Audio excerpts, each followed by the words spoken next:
Calibrate it. Calibrate that Holy Spirit, baby. And I think one of those numbers is the police station. That when you buy 5 gallons, you're only getting 4. If the customer is mad, then I'll go down on them. And so I said, okay, whatever you need to do to get the job.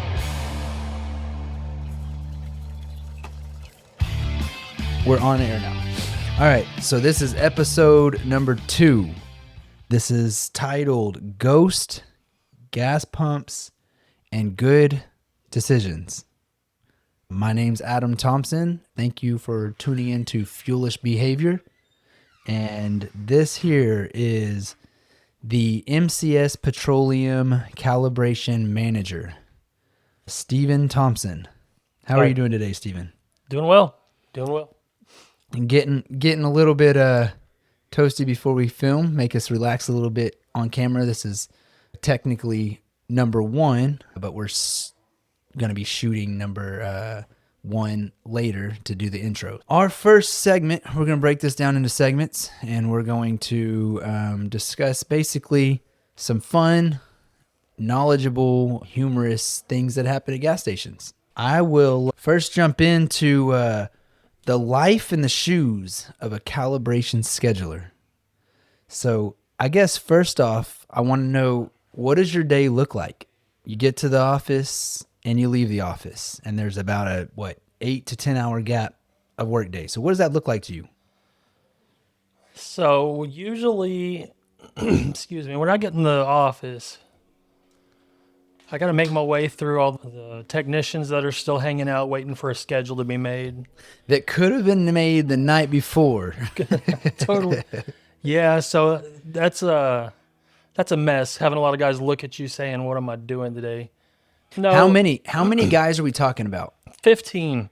About 15 guys. In a room smaller than this, breathing down your back, watching you try to schedule jobs. Now we do have a service department, and when we say we, it's MCS Petroleum. They're the ones who sponsors this and gets this going. It's mainly for we're looking at consumers of gas products. Obviously, it's almost anybody that drives a vehicle, except EV vehicles. We're gonna actually have an episode on that.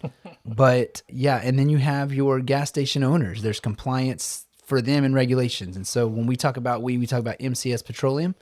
And they have their technicians. They come in daily, and they're like, hey, what's my schedule? And so what are we doing? We're scheduling our system. How are we doing that? Well, on a good week, we'll have the schedule all figured out by Thursday. Friday, the schedule will go out wherever all the technicians can see what they're doing the next week. So I work tediously and very hard on getting that schedule made by Thursday, so that when Friday comes, my boss comes in and rearranges everybody's schedule. It just changes the world. So everything I've done all week just goes right out the window, and I start all over on Friday morning. Okay, what areas are we covering? Are we talking a metroplex? Are we talking cities within Texas? We're based out of Texas, by the way. We're big. Where are we covering? We're big. We're real big. We're in 27 different states. Okay, so you're scheduling. How many countries are you scheduling here? Just one.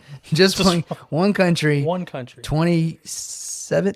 28? Yeah. 28 states. And counting. Yeah. And counting. We're moving on up. Yep. And so you got, what do we say, 15, 16, something guys. Mm-hmm.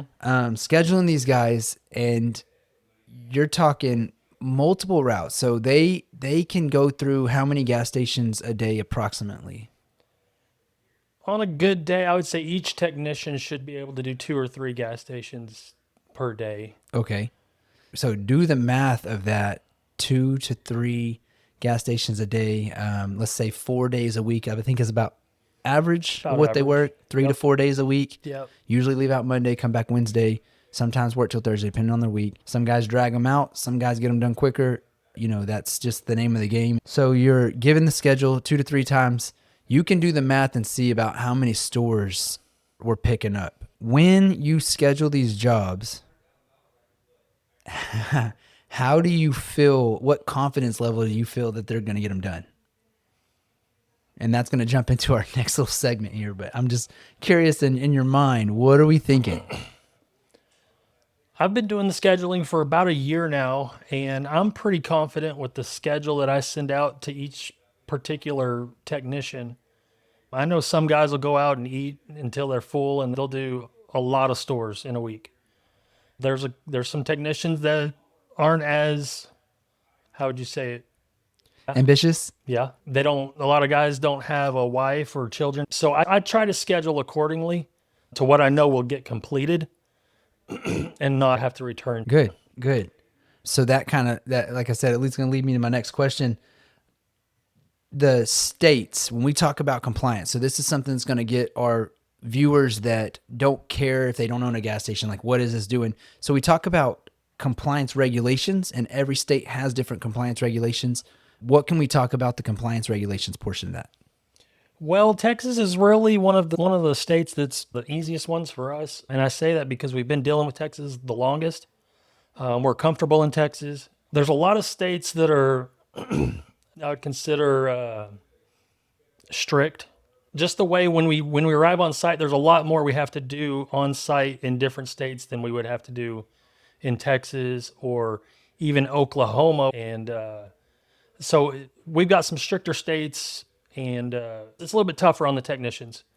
So basically what ends up happening is you have two versions of this regulation. Is one, the state said, we regulate it all, whatever you want to do, come do it. We're still going to check it. And then you have the other ones that say, we're leaning on the service companies that say, if you do this, we want to know about it. That way we know who to check and who has been taken care of. You build this rapport with the state and we know that we can trust you.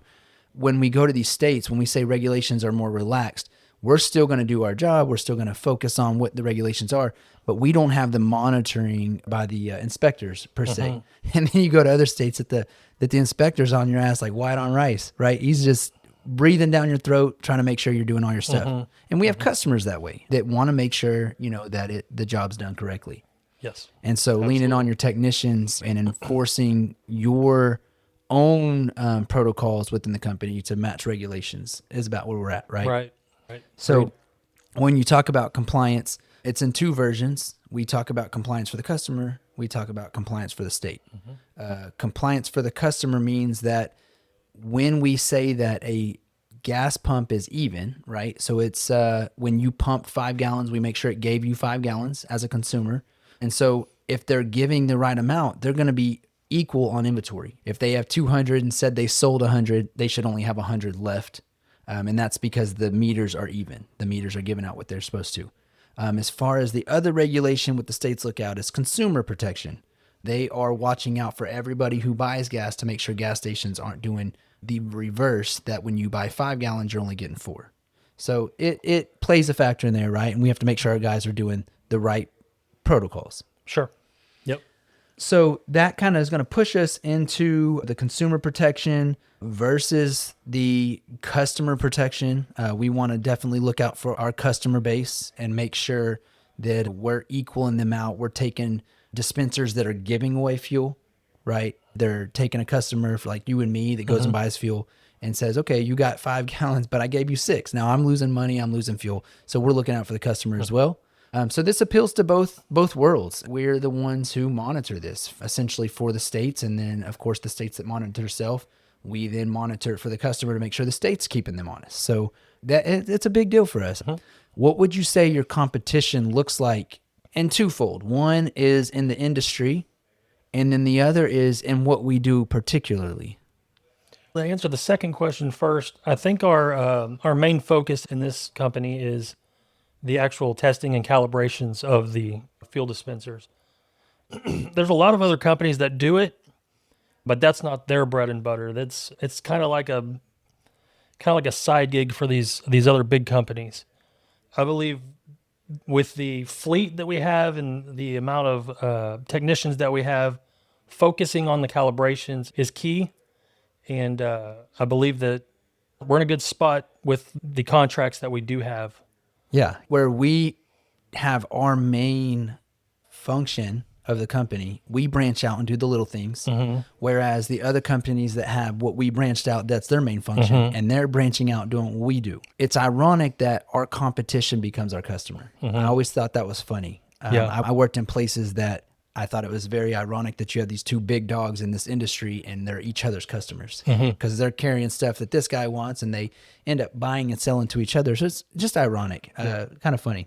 It is. So I want to end this segment with kind of a funny question. We were sitting in the office one day and a little conversation started throughout the office about being haunted. So I want to get your insight on the haunted office, which I call this segment the haunted scheduler. I've seen some things happen, and one time I came into the office after hours, and we have an alarm on our office. So when you come through after hours, you have to type your code in and all that stuff and make sure you disarm the alarm. I came in, disarmed the alarm, sat down at my desk and was doing some work. It was dark outside. It was in the evening, and all of a sudden the alarm goes off. Nobody came through the door. It was just me. And then somebody started talking to me through the alarm system.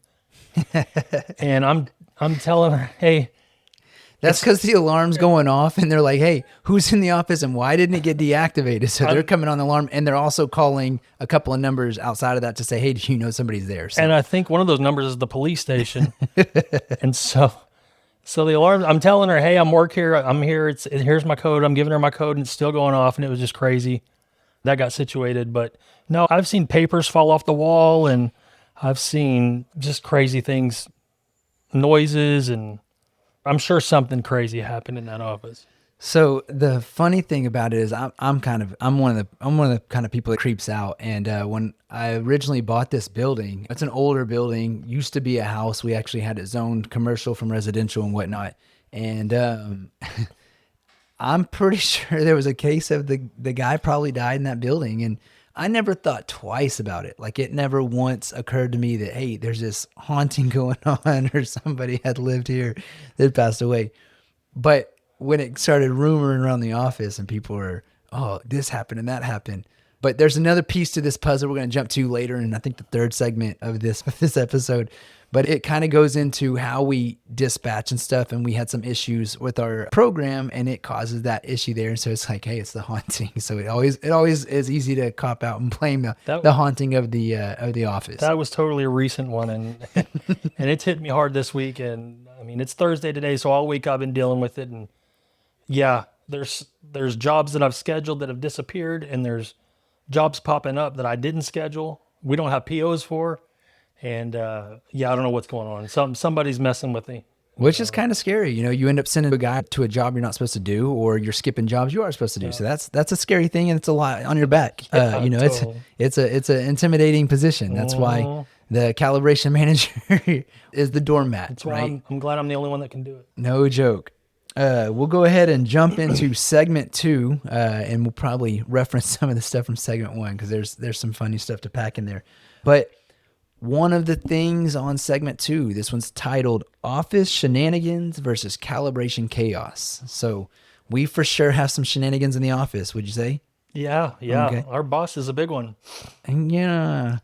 And then we have calibration chaos, right? We're gonna talk about stuff that goes out in the field and how we handle things, how they handle things. We're human, we make mistakes, so we want to kind of address those mistakes and talk about them and find the humor in it, right?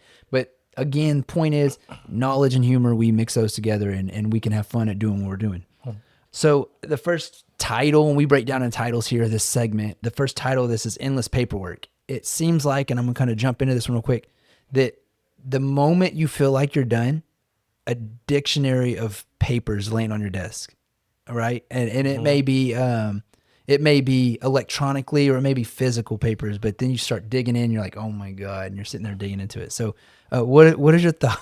What's your thoughts on that? Well, luckily for me, I don't have to deal with a lot of the paperwork that comes through there, but I get to see it go from hand to hand. And it is pretty chaotic with the paperwork. Paperwork's missing. Hey, I need this invoice. Hey, this one didn't get signed off. It is. I hear, hey, I'm finally finished with all this paperwork. And then the next thing I hear is, oh, somebody turned their folder in. Here we go again. It's back to square one. You're at the peak and then you drop. Yep. And you are on the brunt end. I think more than you realize. From the scheduler standpoint, we have a portal that customers And I love talking about this because I went from when I originally started this company was balls to the wall. I had actually a table in my dining room, and there was a trail mapped around the whole table where my footprints were from making phone calls from 4 in the morning until businesses were closing. And so I went from making these phone calls to now we sit back, phone calls are coming at us. And as these phone calls are coming at us, we'll reference over a website that they can go in and put that stuff in and submit it, and it goes straight over to the calibration department or service department, depending on what that is. And so once you feel like you get caught up, you get these plethora of jobs come in. You have to print them out, schedule them, call them, quote them, do all the things. So when you do that mindset, where are we at here when you're caught up and you're like, oh, damn, or you're not caught, you're buried. You're buried in piles of junk, and then more junk gets thrown on you. Yeah, you're hoping that the phone doesn't ring. It's a good thing if the phone rings because it's usually business, but we have a joke in the office too of who's throwing these squirrels at me? You see a squirrel and it takes your attention off, and then you can't get back to it. And I hear all the time in the office, what was I doing before that happened? And that happens a lot with either a phone call or somebody's got a question. It's crazy. It's crazy. Yeah. The squirrel metaphor. It's squirrel. That dog sitting there eating, and then the squirrel runs by and it just pinpoints, ears go up, pointed, and you completely forget about this task and you start working on this one. Squirrel going by the screen right now. Mind blowing. So yeah, it's a running joke in the office. Perfect leadway to the next segment of Field of Surprises. It's labeled Field of Surprises, right? Yeah. This is primarily, and you can take this wherever you want to go with it. I mean, that's the freestyle of the podcast is we have the segment title and you just go where you want to go with it. So the Field of Surprises is going to be more primarily to the field. We know our surprise in the office. We know, hey, this job popped up, or where did that come from, or how do we miss this, or how do we miss that?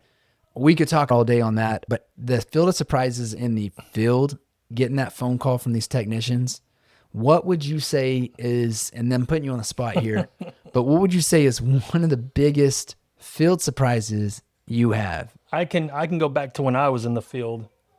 One of my biggest surprises was when I got my schedule and I'm headed to my next job, type in the address, put it in my maps, I'm going, and you have arrived at your destination. And I'm at a church. So, Calibrate it. Calibrate that Holy Spirit, baby. So I called the office and I said, hey, the address is wrong. And so they do their research. They see where the truck is. They see where I'm supposed to be. They get it all handled. But that's something that we in the office have no control over until the technician actually comes upon that issue or that non-existent place. Finding problems as they arise. I think that's life. I think we go through life that way. And so we experience life in the same aspect as we experience calibrations. Yeah. The phone call that will be so memorable, mainly is because I'm the owner, and so I see the financial standpoint. But it is, hey, I just finished this large gas station, and it took me about 8-9 hours, and I found out that I'm at the wrong address. I mean, that's a field surprise if I've ever seen one. Yep. And so it's very the irony of it all, of these field surprises, and being in this industry, we see them all day. Yeah. I think I can speak for you as well. We never cease to be amazed. Things just happen. Things happen. And I think the joyfulness of the company now, I could say a few years ago when everything rode on the line and we were having to cross our T's and dot our I's. Now we're on the reverse side where we can dot our T's and cross our I's, that we have some room for some mistakes because we have big dogs that'll take over and fix it. We have a lot of movement to do that. We have money to help feedback if we make mistakes. Not that we condone them, but definitely can recoup and kind of save face with the customer, right? Yeah. I feel that if we don't find the humor in it all, we've failed ourselves. Mm-hmm. And again, life lesson. Yeah. I mean, everything's more fun when you're having fun. Yep. Jumping into segment number 3 on segment number 3. Actually, what is that? Sub-segment, maybe? I don't know what you'd call that. But this next little snippet is called Team Pranks from the Office to the Field. So I'm a prankster. My wife's a prankster, and she pranks me, who then indulges me into pranks. And so, do you have any memorable pranks? No, I want to hear yours. What? Okay, so we're gonna do the Alex one. I'll kind of go through there. So phone call comes in, Steven answers the phone, and the customer says, "Hey, I need to speak to Alex." There is no Alex here. We don't have an Alex that works here. Meanwhile, Adam has probably been talking to this guy for an hour before the guy calls back. And so I hear their conversation back and forth. So when the guy calls, I know who's on the other end of the line. And so You want to keep? so he tells him there's no Alex that works here, but there is an Adam that works here. And the guy goes, "Yeah, I'd like to speak to Adam." So Steven then puts phone down, transfers phone over to me, over to my desk. I pick it up. I know he's listening. I know he's over there. He's got his ear to the wall. And I pick the phone up and I say, "This is Alex." And it just stroked a pigeon right there. It got everybody giggling, Yeah. cracking up, having everybody going there. And almost can't even hold your composure at that point. You know, we have fun doing this. That was a good one. Another one, my dad actually is responsible for this one, but he's sending a quote. He was doing quotes on the service department. He's sending quotes over, and we're looking at the quotes and stuff, and it kind of caught my eye how much he was charging for this, and kind of trick of the trade to anybody, but price is a little high. And I'm kind of asking him, like, "Hey, why'd you go so high?" And it was more of a difficultness, just having to the struggle and stuff. But his primary answer was, when the customer, what did he say? Go ahead. If I don't know how to word it, but I'm trying to think how to word that one. If the customer is mad, then I'll go down on him. that's it. And so I said, "Okay, whatever you need to do, get the job. Whatever you need to do to get the job." And he then realized what he said. But, and then we have Hunter. And I'll probably have Hunter on here one day, and you'll see exactly where we go with this one on Hunter. But we've got these comments I call Hunterisms. He's got a lot of them. Doesn't even realize what he says, and he just says them. And we get those the funnies in the office, and then the running long jokes. And go from there. I think it's funny. I think we enjoy The Office. It's a good time. It's good morale inside the office. Takes a little sting out of the B of a job.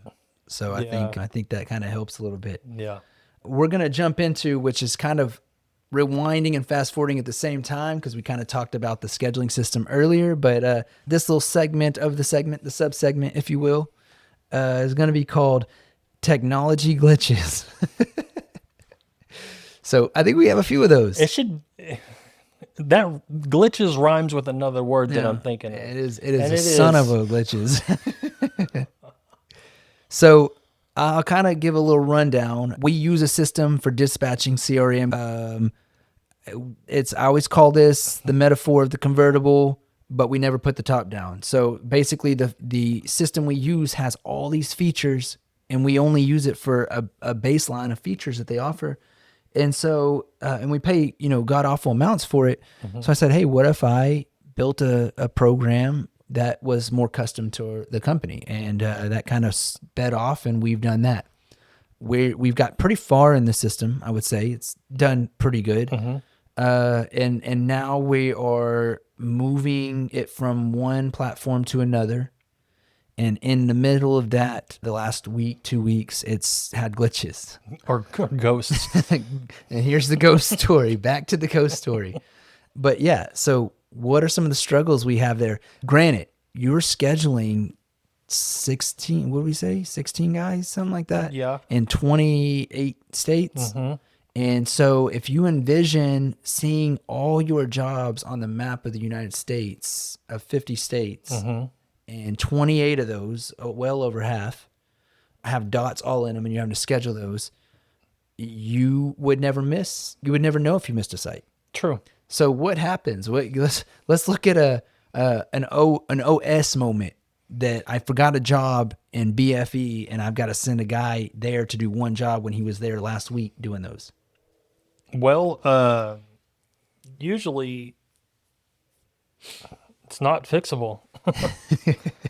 It's more of a pain in the neck. What's worse is finding a job that didn't get scheduled as to a job that couldn't get done. It was scheduled, it just wasn't able to be completed. That's fine. We can talk to the customer and say, hey, we were there, we were on site, we just were unsuccessful. As to missing a job completely, that's hard to explain. And when you're based out of Dallas Fort Worth and you're scheduling a job in Ohio and you send the guy up there and he does his 10 or 15 jobs in Ohio, comes back, leaves one, that's hard to explain because it didn't get scheduled. So now we're in the process of how are we going to get a guy back to Ohio and get that job done? How are we going to explain this to the customer? But there are glitches in the system, and that just happened to me this week. I scheduled a guy to go to Louisiana to do 10 jobs, took them all off the map, scheduled them, went to look at the map again, and another job popped up. So essentially, I missed that one job. How far away is that? When you talk about Louisiana and where we are adjacent to where we are, what kind of travel time are you looking at? I mean, 6 or 7 hours. I mean, that's a 12-hour day to do that's driving that. Think of driving an hour to deliver a pencil, right? I mean, it's not super productive to travel that far. No, it's not. And then you regroup. You say, okay, well that job should have been in the schedule of 10. Let me go ahead and schedule it. You schedule it, and then from going to the north spot of Louisiana that job moves to the south side of Louisiana. So what's the system doing? First, I missed the job. Then they put the job back in the cluster of jobs that I have scheduled. And it didn't map it correctly. And now it's down at the bottom of Louisiana. So it's really like you said, making sure you dot your I's and cross your T's before you release the schedule to the technician that has to go do it, so that there's no flaws in their schedule. And it's believe it or not, I try to make it as smooth as possible. Duck on the pond, right? You're kicking your legs hard and you're struggling, making it move smooth. When everybody finally sees it, they just see this bird gliding on the water smoothly. And so that's the life of the calibration scheduler, right? I mean, you look back and you see, man, this guy's chaotic. But then if you were to look from the outside in, you're seeing some smooth operations to an extent. And the guys, we're going to have some calibration technicians on as well and kind of go through some of that. And you're going to hear a lot of the same stuff that they're the duck on the pond. They're the ones struggling and stuff, and it makes the office look smooth. And that is the full circle of, I don't want to say company, maybe just this company, maybe all companies. I'm not quite sure, but I do know one thing. The struggle is real, but we manage as a team, and that's how you have to operate. That's the functionality. That's the systematic part of it all, so that we hold each other up and we are able to manage each other very well, I think. Sure. Yep. Even though we all have different work ethics, the headbutting happens, the disagreements happen, but it's that 6. I use the example of 6 and a 9. You can draw a 6 on the floor, and depending on what side you're looking at, it's either a 9 or a 6. We see things different. We feel things different. The metaphor of there's more than one way to skin a cat from head to toe to head. You're still getting the same result, and it just feels good. When it all works out, when that pile finally, we talked about the pile of stacking, one disappears, the other one comes. When we talk about these piles that finally disappear and you have that satisfaction that it's done, it feels good when that workload just disappears and you're good. Agreed. That technology glitch doesn't streamline into the next segment. Do you have anything else on your glitches? No, not much. Not now. I will say, new program coming out. We have a mid-May, early June launch date. The system's been introduced to us, and it feels and looks good. They give us previews of the system, and we get to look at it, and it's a close mimic to the system we're using now, and it feels good. I don't know. I think it's going to be great. So this one is going to end this segment too. Epic fails, mistakes, and mishaps. That's different than the pranks part. That's different from the field surprises. So what's a mishap? I laugh when I say this because we get these phone calls from technicians. We see it in the office. What's a mishap that rings true in your ear that's like instantly, I know a mishap that comes to mind? So a mishap, I would say, out in the field is when you. So we have when we do high volume fuel dispensers, we Like have truck stops, truck right? stop. Yeah. Yeah, the big teen wheeler where they get their fuel. Usually we can run 5 runs in our truck before we have to go dump the fuel back into the tank. So basically, I say the majority of the gas stations, they have their tanks, the reservoirs, the holding with all the fuel, 20,000, 10,000 gallons below ground. They have a motor that pumps it up from the tank through the ground up into the gas dispensers where you inevitably get fuel. Yeah. Go ahead. I was just trying to explain when we talk about dumping fuel back in the ground or whatever. Yeah. I was trying to think of the story that I had in my mind. You were at 5 runs. Yeah, so your truck is full and you cannot dispense any more fuel into your truck because you'll overflow. So you have to go dump the fuel back into the tanks. A lot of the time, if it's your last run, or if you're done for the day, you could easily forget to drain your 60 gallons that you just dispensed and end up driving the truck back to the yard with 60 gallons of fuel. Yeah, and so the truck that we're talking about is gonna have 3 5-gallon provers and one 60-gallon prover up top. And so they'll dump all the reservoirs and leave that one. And leave those 60 gallons up top. Or by habit, after you get your reading, usually you instantly drain and then you wait to run your next run. So if your tanks are full and you go to drain 60 gallons into a full tank of, Old Faithful. yeah, you Is get that the geyser? Is that the guy called Yeah. Old Faithful? where you get fuel coming out of the vents and filling the back of your truck up with diesel fuel until you notice. And customers are not happy when that happens. And diesel is not easy to clean up. It's oily, stains concrete. They're not happy. So I tell my guys, and I use this metaphor a lot, but during interviews, during hiring, to my experienced guys, I explain this job as a sidewalk on the Grand Canyon, that you can walk on a sidewalk every day, going for a walk around your neighborhood, and you do just fine. You're walking, it's wide enough. You ain't got no worries. But you put that with no railings across the Grand Canyon, and that fall is detrimental. And it no longer becomes as easy as you thought it was. Right.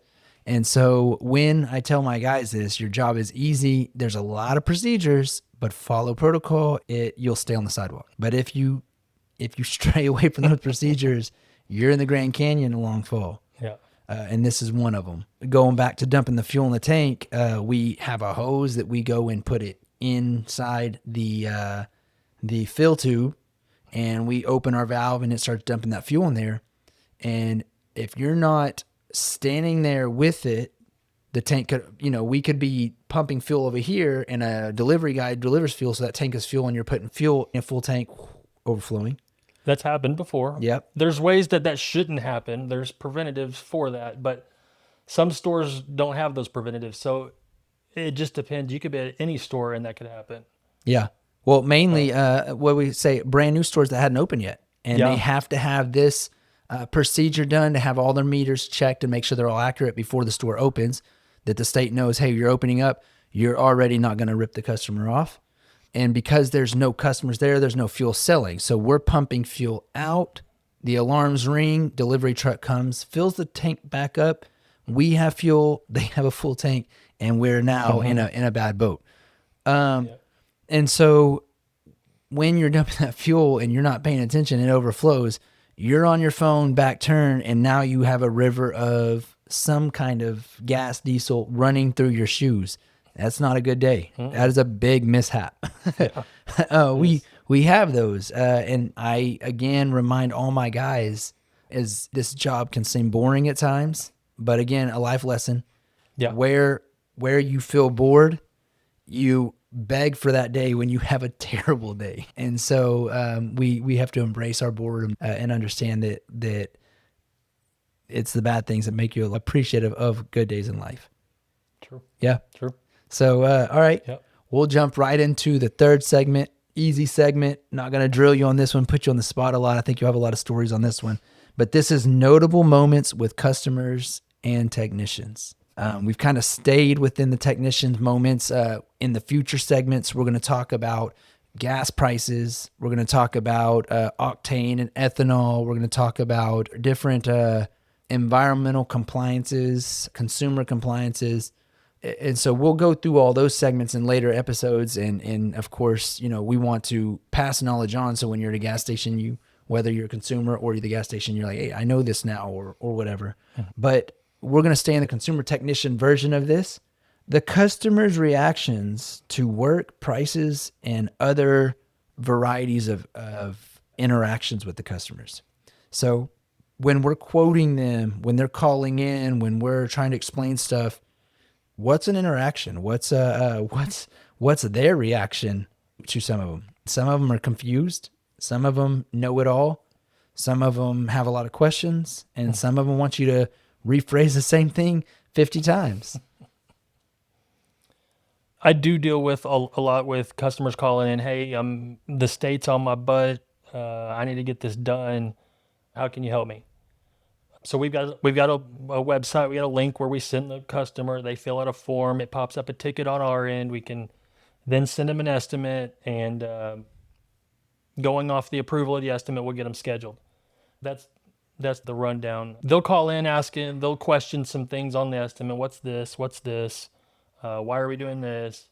A lot of people just say, yeah, just go ahead and do it. And then a lot of people also say, hey, well, I got this estimate for this price. If I pay cash, is it going to be any cheaper? Yeah. The whole cash model. Can you give me a discount if I pay cash? It's the tax issue. One. It's the tax issue. And there's a lot of gas stations that have a cash credit price. So if you buy fuel at a cash price, they have it displayed, flash on the screen. This is what it is. Mm-hmm. It's not uncommon in this industry to have a cash price. Unfortunately, we like to abide and make sure we cover all our bases so that we don't have that.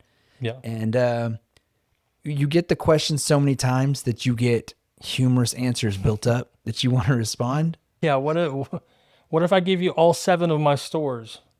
Will you give me a discount? Well, yeah, absolutely.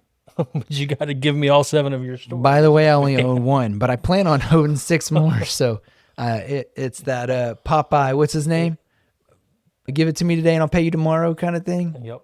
So it's the inevitable world of I would say a culture that is bargaining and negotiating, and you got to be in that. It brings us in a different world. It brings us in a different mindset to understand how to approach it and how to handle it. I've never personally traveled the world. I would like to, but now, the culture, that's the cool thing about America is we've got a lot of variation and variety of cultures here, and we get to see how it all functions. And the movements that we have in the gas station world. I'm obviously talking about that, the different Middle Eastern countries that own a lot of these individual gas stations and the type of people that we deal with. Mm-hmm. And so it's cool. We've met a lot of people. We've built a lot of friendships, a lot of long-term business relationships. Yeah. It's cool going to road shows and people recognizing you and saying, oh, man, I've been talking to you for 5 years, doing our stars, and never saw your face. And now I get to put a face with the handshake. And so that's pretty cool. It's a cool thing. It really is. We're going to go next portion of this is text turning 20 minutes into 20 hours. How do you feel about that segment? And it's almost vice versa too. Yeah. Oh, yeah. Yep. I mean, How? I don't know. How do you do 20 hours in 20 minutes? I mean, if you show up to a site that's only supposed to take you 4 hours and you're there 9 or 10 hours without saying nothing. I mean, you've been there too long. Yeah. It's a thing. That's my constant battle is knowing when to communicate Would that be the word? Knowing when to call for help, knowing when to raise an issue, Pull out. raise a brow. Yeah. Hey, this technically should took me 2 hours and it's been 9. Why didn't you call me at hour 4? Yeah. What's happening here? What are we doing? And so, yeah, the training on that and stuff, moving around. But there's some funny stories about that. And it's a real deal. I call it the mechanic world. You know, the broken bolt, the washer in the hole causes more issues than it was worth. So I think that happens more to mechanics than anybody because everything's so tight and spaced and you're working with such small things and it falls down. Well, and the noise never gets made when you bring your car to the mechanic. Yeah, it's when you leave. Noise stops. What is that noise? Oh, it's what's the nail salon lady? It was like that when you got here. No, it wasn't. That's a new one. That's a skim past one real quick. We're gonna jump into this one. Tech hero moments. We've been talking a lot of negative. I want to jump into some positive here. What's a tech hero moment for you? I can tell you right now. As a scheduler, you make a mistake and we're like, hey, I need you to do this. I need you to tell a technician, I need you to drive 10 hours for no reason. That kind of makes him a hero in the eyes of the guy who messed up. But what would be your tech hero moment? I think a big deal within our company is how we've started using our work cell phones and using them as communication between everybody. We have threads for tech support. We have threads I think we have 5 or 6 different threads that we use. And a lot of the times we got some guys that are working overnight and or long days, and they have a question and they just throw the question out there to everybody. And then whoever knows the answer will chime in and that question is answered pretty quickly. I think that in itself is a hero. So as a group figure. effort, I mean that kind of plays a big role in it all. So that's a good answer. Is the tech hero moment is the technician group itself. Yeah, I mean, and I agree. That's I call it football mentality. Football teams, 11 guys on the field, 11 guys have to do their job. Baseball, guy goes up there and hits a home run. He solely handled the game himself. And then basketball, you make a shot. Golf, you make a shot. Football takes a whole team. I mean, granted, there are situations the whole team has to play, but not very often in football does one guy make a play. And so that football mentality, when everybody does their job, it all works out. True. So that's good. True. That's a good. I like that answer. I really like that answer. Thanks a lot. Putting out fires. This is luckily, I'm gonna knock on wood on that one because gas station and fires don't mix. But we're gonna talk about metaphoric fires. What's a fire what would be the biggest fire that you've seen put out? This is improvising at its finest. This is strategic planning, pulling the rabbit out of the hat kind of thing. I think it happens more often than we think, but when trucks break down and they're nowhere close to the shop, what do we got to do to fix this truck and to fix this situation? Now we got a guy that can't do his job. He's going to get back to the office. Now we're tag teaming. We're doubling up people in trucks and getting that truck to the shop, tow trucks, mechanics, all that stuff. All the people involved. Yeah. And in hindsight, it could be slowing you down. So that creates more jobs to be rescheduled. So I think how we've had 2 trucks go down in the past week. Yeah. And they've both been out of state, almost to Mexico. And so I think we came up with a plan pretty quickly and got that situated. And yeah, that's absolutely putting on fire. And actually, go back to when this company first started, we had 2 trucks. And we got a phone call one day that one truck was involved in a 5-car pileup on the highway. And that was a great moment.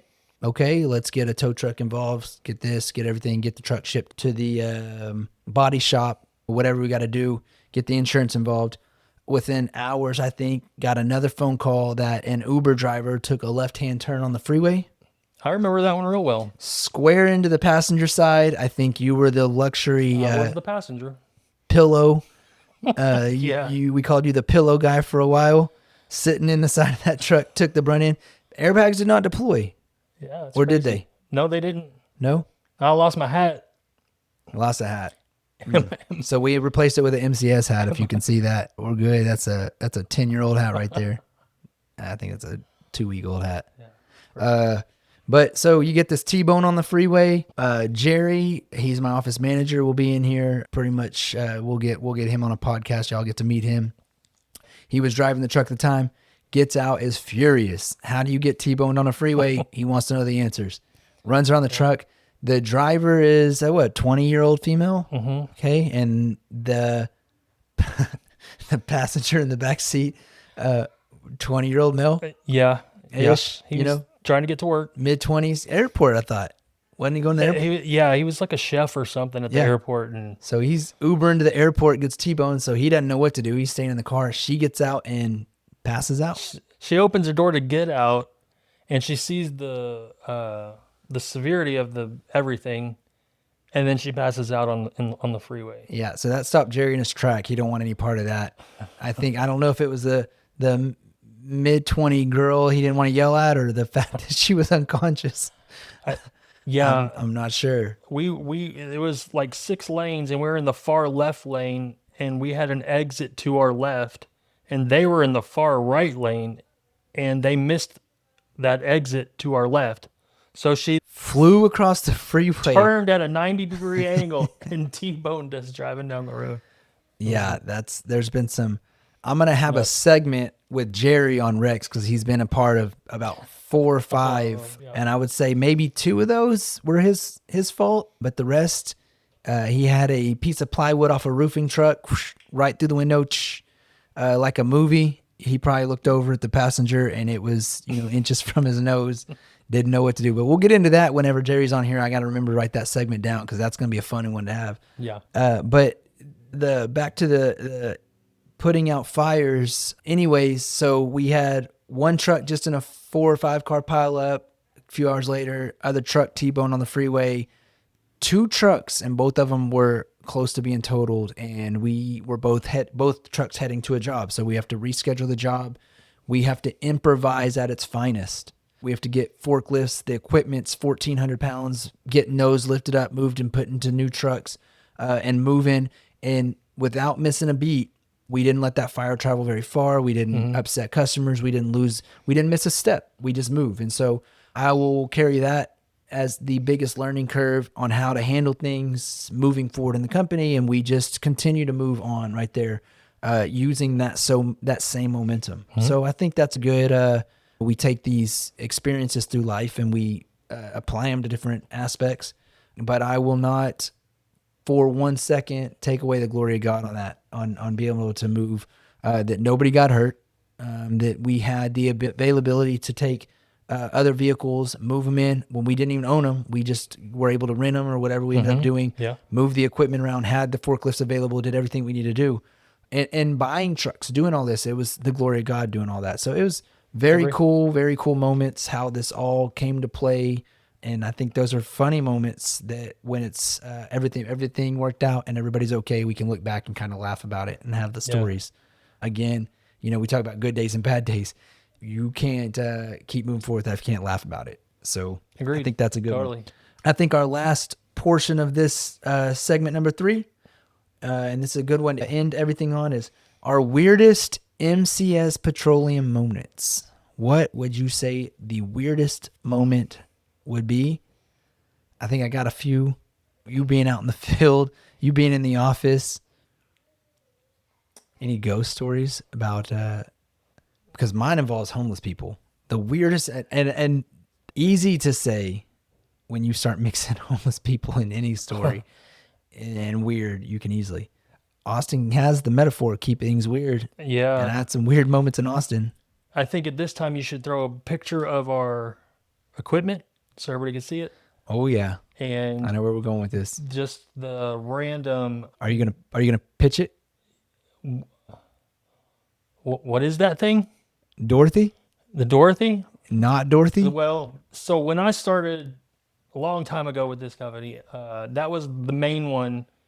So now that you've seen our equipment up there, It'll be just over the screen. It'll take our place. I can move it wherever we want. How are we going to do it? Now that you've seen our equipment, the common one I got when I first started was, is that one of those things that chases the tornadoes? And so as soon as that happened, I had to make a sticker to put on the side of our equipment that said, "Not Dorothy." But And at, right? You put at not Dorothy? it was Facebook, Or hashtag. Facebook page, Oh, it's the actually Facebook logo, Facebook.com. Facebook, Not Dorothy. So if you go to Facebook and type in not Dorothy, You see, yeah, you it see, pulls up? yeah, Oh, I may have that plugged in there. ding. But then after that happened, that was even more funny than the people before asking if it was Dorothy. People were like, "Oh, I get it from that movie, Wizard of Oz, Twister." Now, is it Dorothy? Is that chasing storms?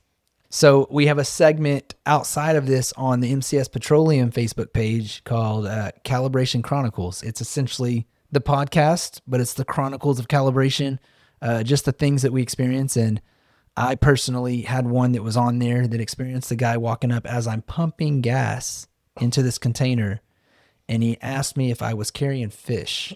The irony of that, diesel drinking fish, is just funny to me. But you get all kinds of questions. Yeah. Alcohol still? Are you refining alcohol? Are you making moonshine? moonshine with gas, with diesel? Yeah, with diesel. So it's some doozies. But my personal weirdest moment would be just the homeless guy in general, not even saying anything, not even approaching me, but how somebody can lose a shoe on a foot that they have a sock on and have no sock on the foot they have a shoe on. Like, take that sock off and put it on the shoe. I don't know. And then vice versa, missing a pant leg, but having a pant leg, shirts holy. Everything under the sun was backwards. I thought this was was a member of the, what was the band? The Cross. They would dress their clothes backwards. Oh, Chris and Cross. Criss Cross, yeah. Cross. That's what I felt like some of these homeless people look like when they're half is they just don't mix match in front. And so the weirdest moments is when they approach you and then they have the weird question just to solidify the whole weird moment. Do you have $5? Yeah. And that's it.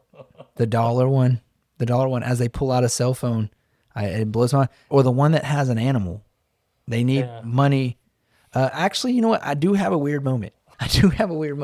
We showed up to a gas station. Customer called and had us come out there. And we walk in and this homeless lady sitting. And I want to say she was still in the hospital gown, but I don't remember clearly. But one thing she did for sure have was like 4 or 5 hospital bands. So I don't know if she got out like Numerous times? day or what. But she had all these hospital bands on. I walk up, I'm going in to check in with the customer, tell them we're at the store to get started or whatever. And she just looks hungry. It was early in the morning, 7, 8 o'clock in the morning. I would assume just got out of the hospital. Asked her, "Hey, you want some coffee and breakfast or whatever?" And she's like, "Sure." And that's when she said it. "I am hungry." I'm like, "Great. Come in here." They have, gas stations, not the greatest food, but if you haven't eaten in days, I would say it's pretty a feast. And you have all this food in there. And she goes down the candy aisle. Skittles, Snickers, Twix, you name it. She's grabbing it all. And I'm like, it was just taking I'll buy you something to I'll buy you everything. And then I will praise her for this, but she did grab a bottle of water. So it was the rehydration phase for me.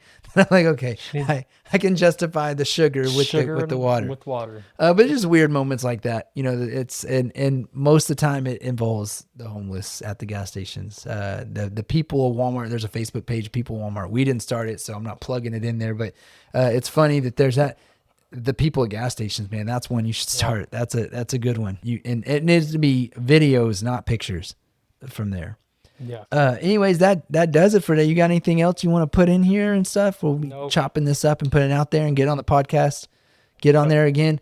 Number 1 episode, technically. Oh, I say number 2 episode, technically number 1, but we're still going to shoot the intro and put that one in there to really talk about what it is this podcast is going to be about.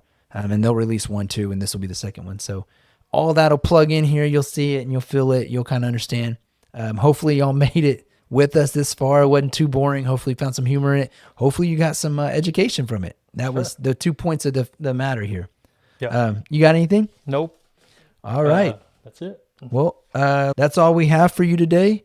If you got any questions, comments, concerns, anything that we need to do, say, or want to know about, you can email us at podcast@mcspetroleum.com. Again, I'm Adam Thompson, Steve Thompson, calibration manager at MCS Petroleum. Fuelish behavior, represented, or let me say that again. Why can't I get that?